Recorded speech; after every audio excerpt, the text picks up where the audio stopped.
Hello, Casper and Tim. So glad to have you here at Rendering Unconscious. I'm so excited to hear all about this conference that you put together. So good to be here. Thank you for the invitation. Yeah, thank you. So how did this fascinating event come about? It seems so unique. Yeah, I don't know. I mean, the collaboration came with me and Tim, who both realized that we were interested in the esoteric and the occult.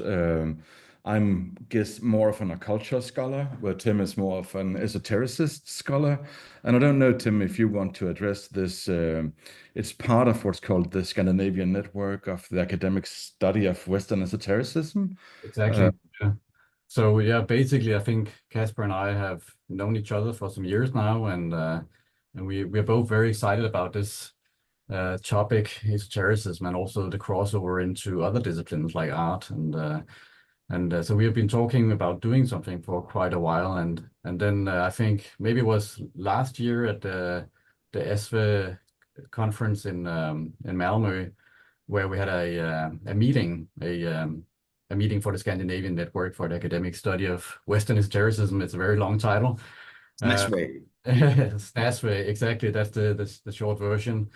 And we had a good meeting there, and Kasper mentioned that he would like to do something, and then I wanted to do something, and we wanted to get something going in terms of planning a conference, and also, yeah, doing something in the Nordic countries, something on a maybe perhaps a little bit larger scale for the study of esotericism and scholars working in that field.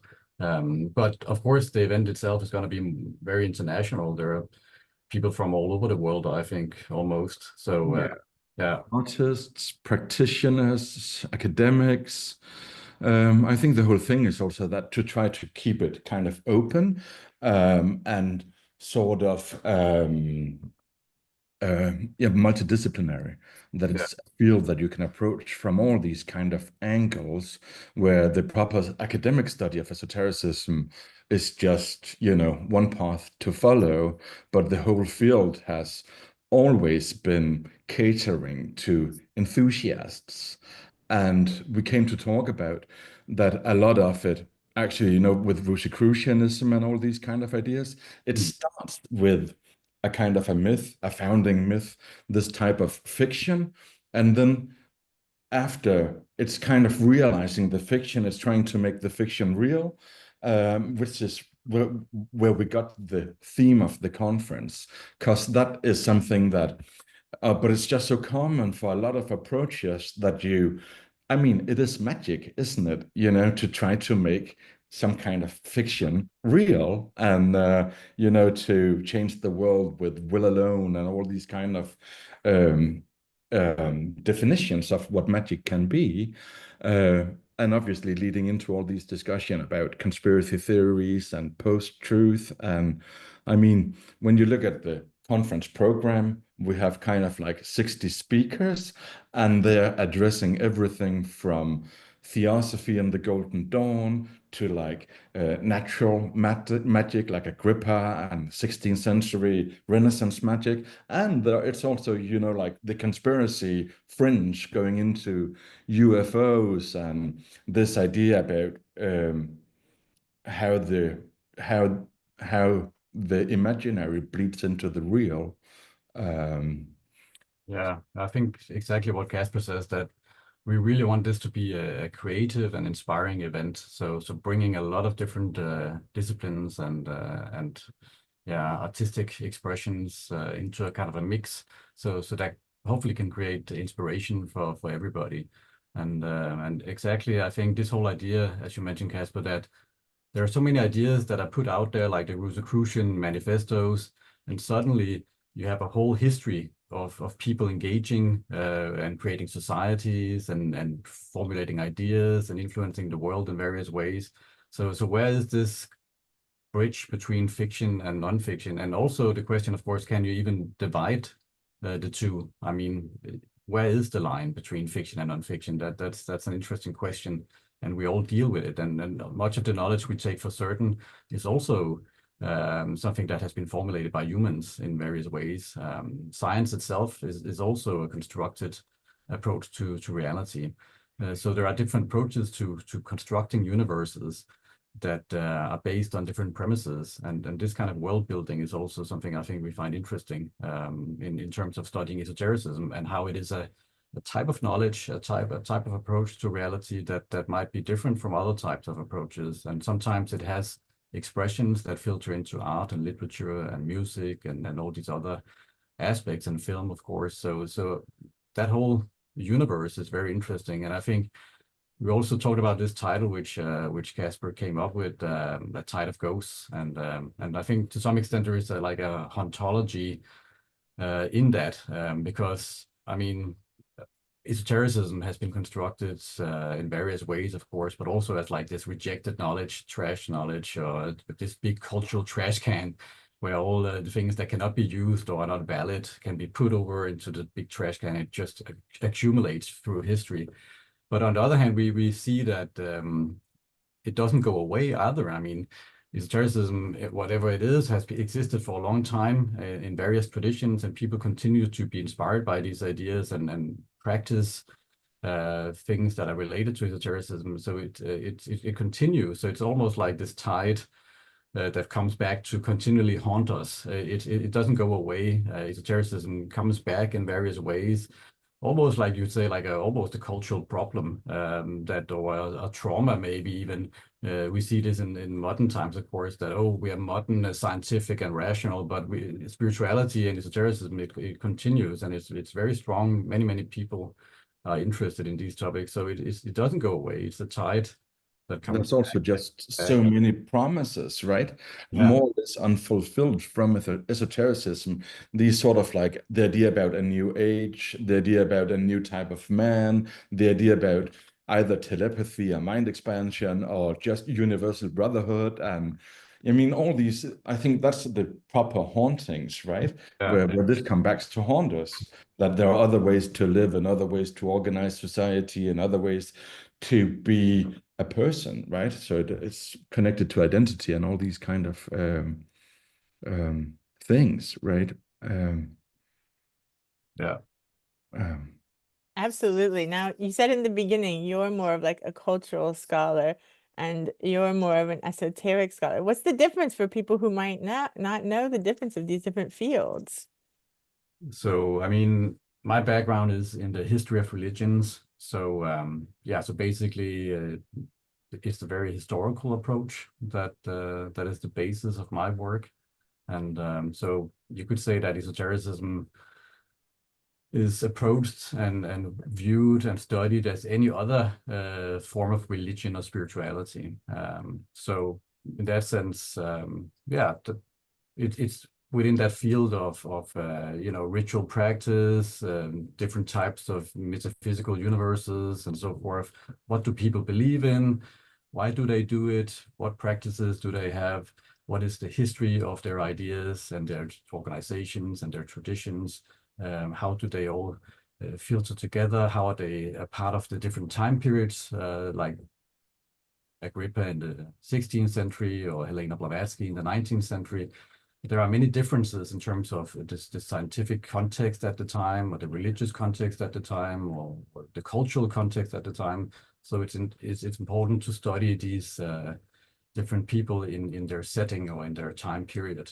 So that's the historical approach that I often work with. And that might be a different approach, but there is also a field that has been established within the study of religion, or very closely connected to the study of religion, called basically Western esotericism or esotericism.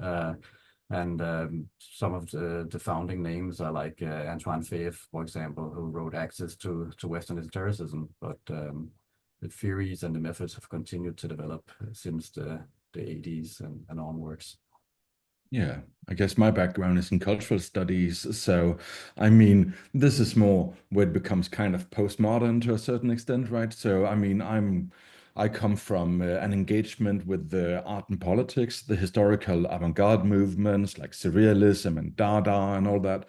And then it kind of evolved. So I wrote a PhD about basically the counterculture of the 1960s, and then trying to find out, the sort of utopianism of the counterculture, and then realizing that every time they were talking about revolutionary Marxism, they were also talking about scrying in crystal balls and doing the tarot.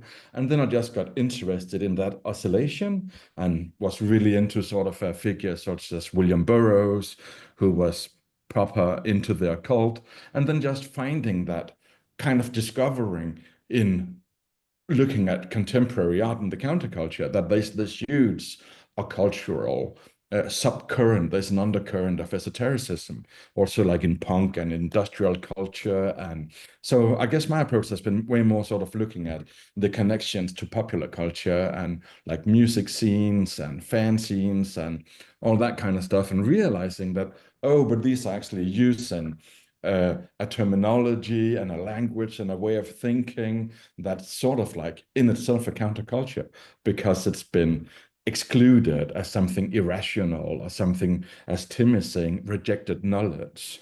So just realizing, oh, there's another way of like magical thinking, where you're thinking way more associative instead of scientific thinking, where you're thinking way more sort of like in causalities.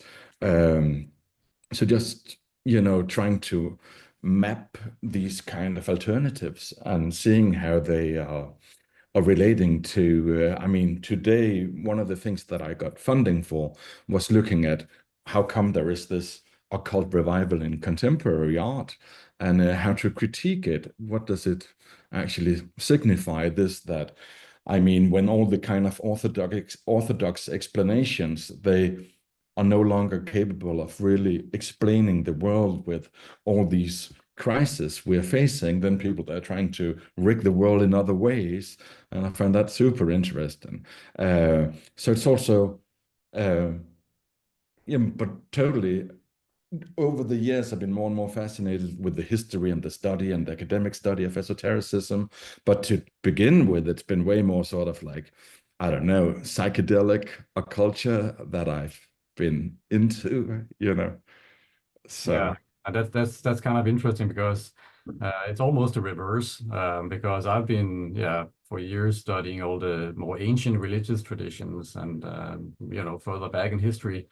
But in more recent times, I've gone more into your domain, Kasper, in a way, finding the counterculture of the 60s extremely, Timothy Leary, and extremely relevant and important as a kind of someone who continued some of these ideas in new ways, and into music, for example, like the Moog synthesizer or modulator, and music, industrial music of the 80s and onwards, that how these esoteric so-called perspectives and practices, they continue in other forms in more contemporary times. And so so there are like these overlaps that are very interesting. I think these intersecting points are so important. Yeah, I think it's also just, to a certain extent, it kind of provoked me when I began to work with this, that if you look at popular culture and, you know, like just like horror films, and in popular culture, the occult is everywhere. Just 10, 15, 20 years ago, you could still see people in universities just completely ignoring this field of study as something vulgar or something, you know, not worthy of paying serious attention to. So I think just that kind of exclusion mechanism makes it also interesting, right? Because at the moment I am connected to a university, right? And all my students, they all grew up on Harry Potter and all that kind of stuff, right? So, I mean, the occult is everywhere in popular culture. So of course, it makes sense to try to either critique it or just understand it on a broader level, to have a terminology to kind of describe what is actually going on here and what can we learn from it, and how is this something we can learn from in order to maybe, you know, feel connected to, I mean, that's mysticism, right? You know, but this kind of idea that it actually is meaningful. Yeah, exactly. And make meaning. And that brings it back to this, like, what is truth and what is fiction, and how do they affect each other, and how can we work with that? Yeah. Yeah, exactly. Especially because I think maybe we're used to the idea that, okay, real meaning and real knowledge It's something that is produced in the sciences, or perhaps for some people in religious systems, or in philosophy and so forth. But it's quite apparent that literature and film and music, it also creates meaning for people, that is a part of their experience of being and living, and sometimes dealing with emotions or existential problems. You can also get meaning through music and literature. So Harry Potter might also play a role in different people's lives to tackle elements of their own lives. And this means that all these esoteric so-called ideas of magic and learning and alchemy, and that they also filter in other ways, not perhaps in the authoritative knowledge forms of the sciences, but in literature, where millions of people read and make it a part of their lives. So this is also something to do with like individual empowerment, right? That you feel empowered by. I mean, where do you actually feel empowered today? Like in the political field, there's no real. But I mean, you can demonstrate against Israeli occupation of the Gaza Strip from now on and years into the future, and still you will feel like nothing is happening, nobody's listening, right? Where I guess these kind of other traditions, they're a way of feeling empowered when proper disillusioned. I mean, this is the oscillation I'm talking about again between politics and this kind of occult, but where it's simply a way of feeling that it's possible to do something in a more or less hopeless situation, right? I think that's a lot of the people. I mean, it's sort of like related to what you're saying, Tim, with Harry Potter, because obviously with J.K. Rowling, there's that whole thing about she's like a trans exclusionary radical feminist, you know, and I know a lot of my students actually in cultural studies, they feel totally betrayed by her, right? Even if they're still using these stories to feel empowered by in one way or the other, because they've been I spoke with one of my colleagues the other day, and she's told me that everybody out here, they're Ravenclaw. Yeah, exactly. That's how people define themselves, though. Like, are you Severine? Are you Hufflepuff? You know. Yeah. Apparently at university, people that are Ravenclaws. A whole generation. Yeah. It's kind of interesting, right? That, and I think actually that opened also the door, the huge success of some of these fantasy novels, talking about again that the dividing line between fiction and faction might be eroding a bit in this time and age, right? A lot of these people, they, I kind of lost where I was going with it, but. Yeah, but I think the whole element of self-empowerment, that's definitely something that people get from that type of literature, but also from magical practice in general. This idea to inform your world, you can do something. You're not limited to the usual laws and boundaries that are set up. And I think also that's also a big part of art and artistic expression in general. That you see that in modern times with modernism and so forth. That since the Enlightenment, perhaps there has been an overemphasis on rationality and experiment and empirical studies, and then you see all these artistic movements that emphasize almost the opposite, that you need to live in the unconscious, and you need to live irrationally and go beyond the usual bounds, and experiment with life, and experiment with form, and experiment with symbols, and experiment with all these things that are outside the usual rational norm, and that also somehow connects very deeply with the esotericism as this other type of knowledge that continues to be a part of humanity in some way. So there are these crossing points, and in certain ways, modernity is not that rational as it wanted to be, or that it's almost like this sense of purity that was attempted. That we need to really set a boundary for what kind of modern world. That's another utopia in a way, that we will create the modern project, the modern Enlightenment period, and we will have this pure sphere of rationality. But then you have all the modernist movements, and as research shows, they were completely entangled in the occult magic and esotericism. From Romanticism forward, the whole Romantic tradition, right? the symbolists and all that. I think that's also one of the really interesting things about that esoteric tradition, that it's actually also giving us tools to, in a certain extent, rewrite the past. And again, that's also how you instrumentalize the past and tell, oh, but are we all the products of enlightenment? Are we the children of enlightenment? Or are we maybe the children of irrationality and all these kind of stuff, where we are realizing that, oh, but the true story is way more complex and way more entangled with all kinds of types of knowledge, instead of this. I mean, we can keep on retelling the past and reinterpreting it. Like, where I think with the study of esotericism, the past 20 years actually have retold the story of modernism and modernity.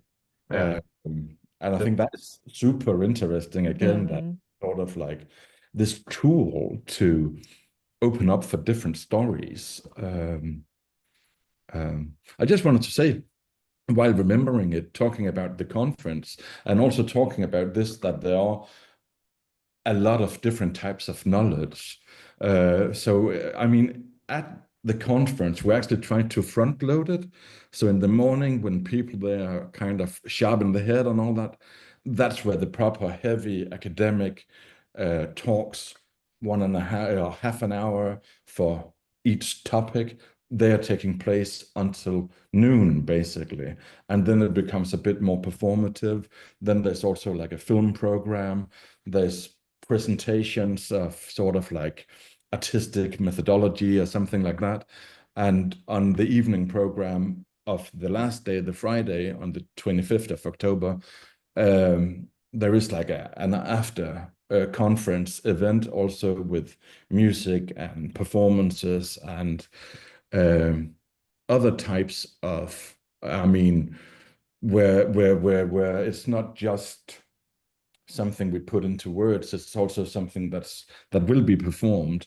I know there is something kind of voodoo in one of the rituals, at least, that's like stamping on a vive, one of these like chalk voodoo sigils. So yeah, just this. So when people, they're too tired to really focus, maybe they can go into another mode that is also meaningful, hopefully.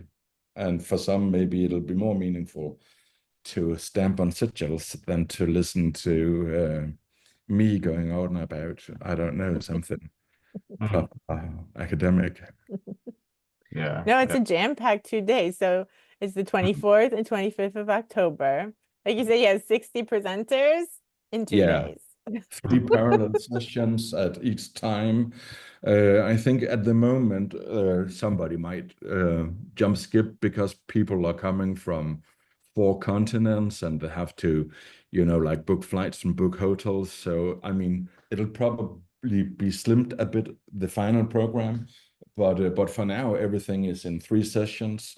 So no matter if you're not capable of superhumanly split yourself in 3, you can only take in a third of what's going on.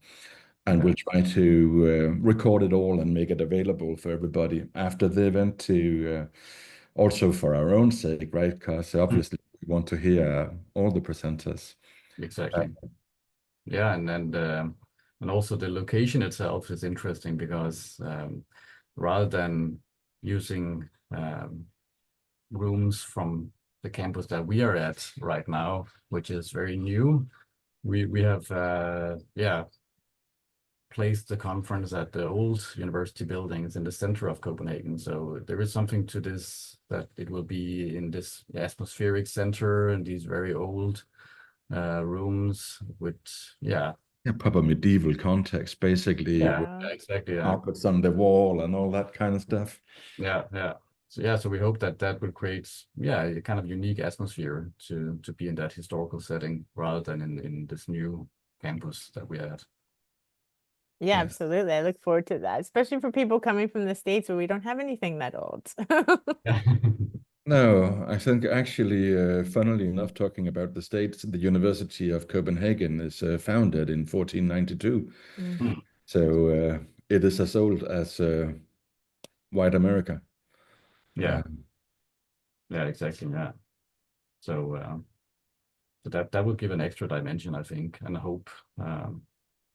Yeah, yeah, but I mean that is just yeah, to create a sense of ambience, right? I mean, one of the main what are you calling it, rooms basically for the I think it takes 60. It's an old prison cellar, so when you go there you can see it's sort of graffitied from the 16th century by students who, I don't know, showed up drunk to the lectures, or I mean just disagreed with their professors, probably, right? And they could sit down there and think about what they've done wrong, and they are graffitiing the walls. So there's this whole sense of history, and I think that's very fitting for the occult, because it's often the whole study of esotericism is often sort of like in the prejudice connected to these like dusty old tomes of grimoires in old wizard towers or something like that, right? So hopefully we can recreate a bit of that while also talking about the future and UFOs and yeah, all that kind of stuff in that context, right? Yeah, exactly. Yeah, I love how you both described like your entry points into the field and how it led both of you to all these different things. So it's like you can really come at it from so many different directions and discover these worlds. You know, I only started learning that people were even studying the esoteric in the history of religion and that sort of thing, basically since I met Carl, so about 10 years ago, 11 years ago. Yeah. I didn't really know that was happening because I don't think it is as big of a thing in the States. So it was really, yeah, interesting. And then of course moving to Sweden, Scandinavia, and meeting all these people who actually like go to the US to like study these like really right-wing like Christian cults and things. It's like it's so entertaining that there's like other countries that are like studying these things as like this, you know, yeah, weird happening. Yeah, that's for sure. Yeah, no, but I mean, I think the whole study of esotericism, it is only 20 years old, right? I didn't know it existed either until maybe, I don't know, 15 years ago or something like that, right? Yeah. Yeah. And now, I can see there's a lot of Swedes being into it, actually, right? I mean, Mm. I Yeah. think here in Copenhagen, at the University of Copenhagen, we're basically me and Tim and some of the people who are studying English. They're beginning to be interested also in, you know, notions of the ghosts and the Gothic. And I think these ideas also for literary studies, when people are talking about the Gothic or something like that, is totally super relevant, right? To use as an entrance door to speak about broader issues within the field of esotericism. But I mean, so it's sort of like leaking a bit through, but it seems like in Sweden it has had like a breakthrough 10 years ago or something like that, right? In both Malmö and Göteborg and Stockholm and all that. Why do you think that is? Yeah, but I don't really know. I mean, there've also in Sweden, there's been more Catholicism. There's been more sort of like maybe it's just been a bit more sort of open for deviant religious thought. Where in Denmark, right? I mean, back in the days until like 100 years ago, if you didn't go to the church every Sunday, you would put in a gabestock. Yeah, so you would be like Put in the paraded to stocks. town square and humiliated, right? Yeah. So I mean, you were forced to be Protestant, meaning that's not really been any room for thinking otherwise, right? It's a very homogenic 5 million people today, right? Back then it was like 1 million people. Yeah. Or It also perhaps has something to do with the university system, and there are, I think, there are more universities in Sweden and more positions than there is in Denmark. We basically have 3 to 4 universities or bigger universities, where there are many more in Sweden. So there is yeah, a wider possibility, but also I think Sweden has cultivated many alternative ideas in literature, but also in music, especially music scenes that might play into this. That is a part of this whole interest in the occult and magic. So yeah, also just like the Order Templi Orientis, right? The OTO, which has a presence in at least 3 major Swedish cities, where in Denmark it's been way more difficult to sustain these types of other churches. Here we only have, like, I mean, there are other churches, but they are on the spectrum of radical Christianity instead, right? Where there's sort of revival movements, Protestant revival movements, where the OTO is a bit more Gnostic, right? Gnostic Catholic, I guess they call it. Yeah, but with that said, I think also in Denmark there has been a cultivation of the study of esotericism at Aarhus University and also the Southern Danish University in the study of religions, and also at Copenhagen, of course, where we are several people now. So it is kind of, it manifests at universities. Yeah, you want to address your center, Tim? Yeah, I can do that. I mean, of course, Kasper and I at the University of Copenhagen, we're in different departments, but in my department, also connected with the study of religion, I direct and chair a center for the academic study of esotericism and philosophy, especially with an emphasis on philosophy. So, cool. And that makes it possible to have university courses every semester on all these topics, and also to cultivate research and with PhD candidates and other types of projects, and journals, student journals, and so there is like a whole living community in that sense for the study of esotericism at the University of Copenhagen, and the center has been running since 2017. So yeah. Fantastic. I love that too, how it only takes like one or a couple of people that are really like passionate to like have these things available, and make these things happen, because it really can influence and have a ripple effect to so many other people. Whereas if you weren't doing that, it might not be there, Yeah, you're right. It really takes a few people only who have like a real interest and enthusiasm for the discipline, and I think, I mean, even since 2017 or perhaps a few years before that, when I started teaching on these, it's literally 1,000 or more students, I think, that have engaged with esotericism in one way or another, writing essays, academic essays on these topics and so forth. So you see those ripple effects, right? That people deal with this topic, and then they go out and use it in their own way in their study and so forth. Yeah.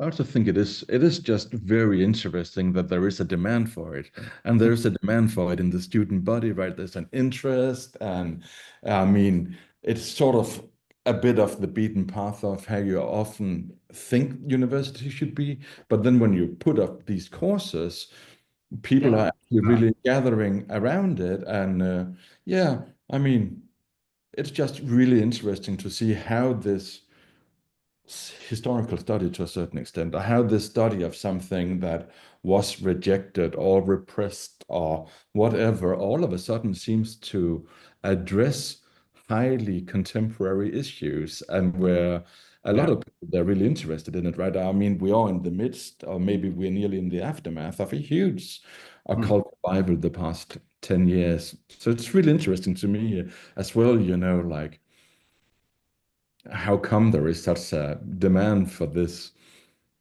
way of thinking, and an interest for it, and an openness towards it, instead of just, like, scream that we gotta burn or something like that, Yeah, you're so right. I mean, I was surprised as well. We're beginning to formulate these courses and have them running, and then suddenly you see so many students. They're extremely popular.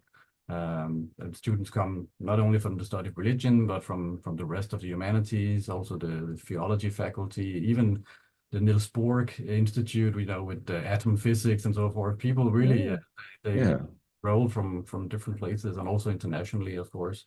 But I mean, it's also a way of talking about these kind of speculative sciences, speculative evolution, quantum physics, and all that kind of stuff, which is really cool, right? I mean, sort of, I mean, I'm not reading that much of it any longer, but I thought kind of 5 years ago, everybody talking about magic and the occult, they were sort of like, like, this is quantum physics, this is how it works, here's the correspondences and all that kind of stuff, right? And the thing that what's indeterminacy principle and all this kind of stuff, right? Heisenberg, Super yeah. interesting. Yeah. That's something I think you also see in modern spirituality and esotericism, right? That there is this constant attempt to also integrate science in some way in terms of terminology or method or perspective. The aim of science, the method of religion, right? Yeah, That's the yeah, Equinox by Crowley. yeah. So I think that's something that goes, I mean, we're talking about the nature of reality, right? It goes back to the 19th century and all these, when the sciences actually became sciences as we know them today, you know? Mm. Um, yeah, but that's just super interesting. And this, how to explain it in physical terms, and if it is explainable in without just taking flights of fancy. Yeah, yeah. So many crossovers, and I think that all returns back to the topic of crossover between fact and fiction, and fiction and fact. Yeah, no, Yeah, the conference is going to be great. It's going to be really fun. Yeah, we look forward to it, that's for sure. Yeah. yeah. Absolutely. Yeah, I'm going to talk about my book, Things Happen. And it was kind of an interesting fit because I wrote like a lot of the scenes are like scenes from my life, but then I cut them up and put them through the whole cut up process. And now it's become this kind of novel that's like fiction, you know, but it's like, yeah, where's the line? Nobody knows. I don't Yeah. even know anymore. No, no, but I think that's also the past 10, 20 years, you have that whole sort of development of autofiction where authors, they're actually fictionalizing their own lives to a certain extent, right? I mean, in Mm. Scandinavia with Karl Ove Knausgård and these kind of people, right? Where all of a sudden they're talking about their girlfriends and their wives and their kids, but in fictional terms. Mm. So you don't really know. I think also, again, that indeterminacy, right, is just really interesting. Where maybe it's not as much that you don't know if it is either truth or fiction, but it can be both at the same time. Mm. And it can simply be two things at the same time. And I think that is more interesting nearly than trying to decide either or. Yeah. Just go for the both and, you know. Yeah, there's something very interesting with the cut up of your book, as you say, because I mean it's probably based on facts on your real life, and then if you had written it chronologically, then it would be like a factual account of your life maybe. But when you cut it up and the order is changed completely, then suddenly it's more like fiction in a way, even though it contains elements of both, as Kasper says. So if you change the structure sometimes of knowledge, the organization of knowledge, then it becomes more like fiction. So what is the accepted narrative, the accepted order of knowledge? That's also very interesting, I think, in terms of this. It's not just about the content of the knowledge, it's also the order of the knowledge. Yeah, I Totally. can't That's why I say love that. cut ups.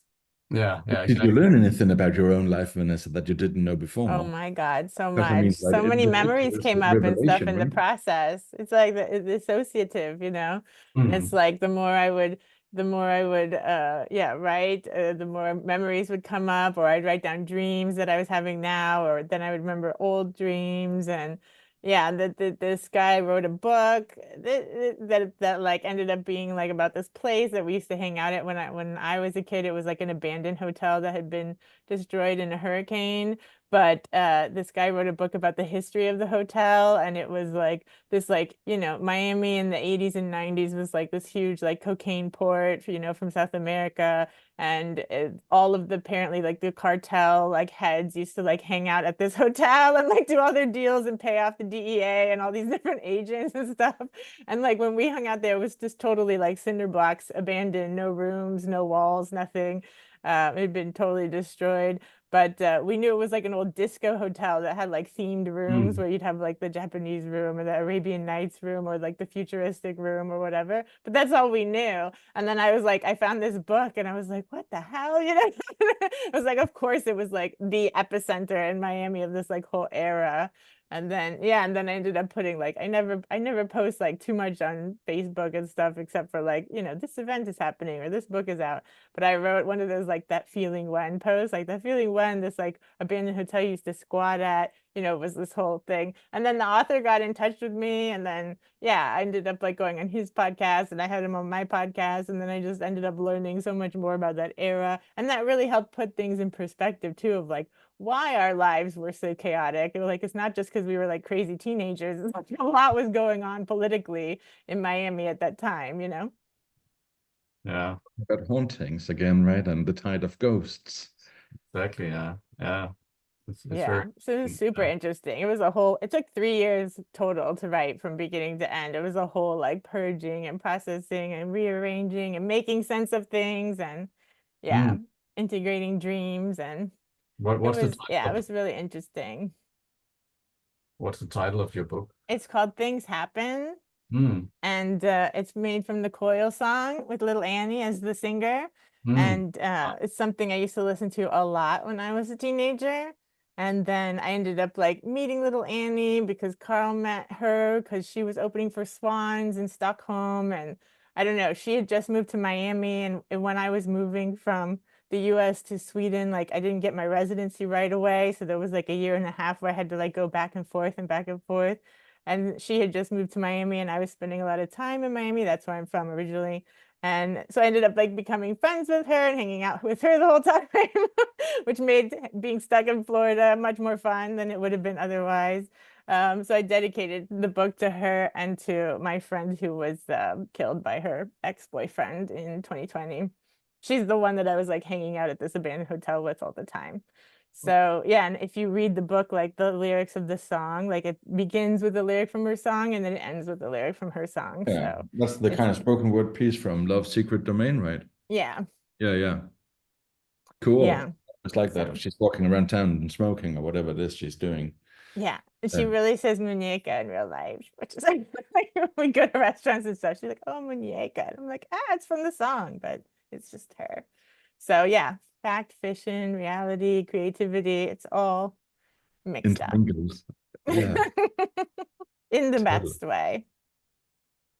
So it was Yeah. a whole trip. We It hope was really fun. also, I mean, they are saying, right, that when you're cutting things up, the future leaks out. So it's Cut-ups kind are of one of our magic. hopes here for the conference as well. That I mean, the same with the stuff art, psychoanalysis, and the occult, the two conferences you and Carl made, right? That it can create this aftermath, right? I mean that there's actually some ripples or something like that, right? That some kind of, I don't know. You can only hope, right, that there will be a revelation. No, absolutely. And like what you were talking about with the center you run, Tim, it's like you create something that didn't exist that you would have loved, you know? And now Exactly. you can create it for other people. And like I created the psychoanalysis art and the occult conferences because there was no one putting Yeah. psychoanalysis and the occult together, you know? Yeah. And then art is a way to make it like palatable, you know? Yeah. Yeah. Not for everyone. Everyone can be like, okay, it's okay if it's art, you know. Mhm. But now there's like when I traveled in the US recently and I did a couple like launches for this book, These Things Happen book, like people came and they were like queer, witchy kids that like want to become psychoanalysts. Like, now it's like becoming a whole like little scene, you know? So like that's really cool. Like, oh, we need more psychoanalysts like that, please. So is modern culture the return of the repressed? It could be. Mm. A Yeah. lot is the return of the repressed, I think. Like probably most of what we do. Yeah, yeah.